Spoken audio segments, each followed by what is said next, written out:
Bonjour à tous, la Ford Focus RS de compète de Ken Block en vidéo et en couleur, la nouvelle Mercedes Classe S cabriolet à l'essai et des idées de sortie automobile, c'est le programme de ce jeudi 14 avril. Bienvenue à tous.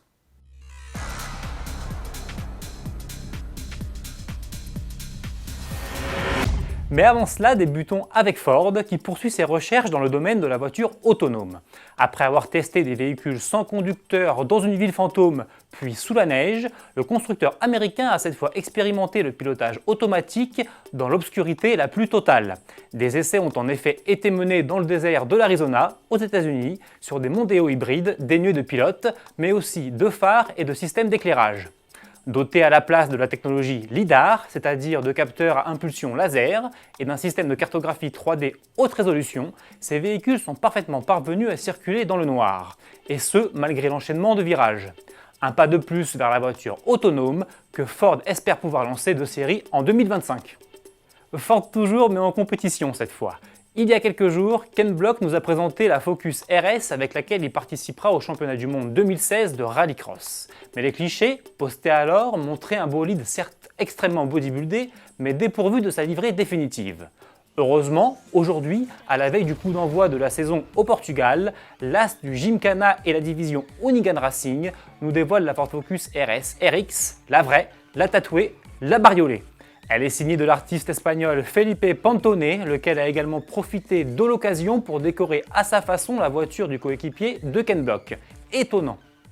Changement de décor maintenant. De la fureur du sport automobile, nous passons au luxe de la nouvelle Mercedes Classe S cabriolet. Un modèle de prestige qu'a eu la chance de pouvoir essayer notre confrère François Stagnaro. Autant le dire tout de suite, c'est un vrai salon roulant. On retrouve toutes les qualités de la S coupé et de la S berline d'ailleurs, avec des suspensions pneumatiques adaptatives. Même quand on les positionne en mode sport, ça reste très confortable. Là, sur les petites routes de l'arrière-pays niçois, effectivement, on sent le poids, on sent le gabarit de cette voiture. Gabarit imposant, puisque c'est quand même plus de 5 mètres, même si esthétiquement, elle n'en donne pas l'impression. Moyennant quoi, 4 adultes ont la place de voyager à bord et sont trop se contorsionner à l'arrière. Dernière chose, le prix. On l'a dit, c'est une version qui n'est disponible qu'à partir de la S500. Il faudra aussi du coup sortir de son portefeuille 153 900 € au bas mot, auquel il faudra rajouter 6 500 € de malus.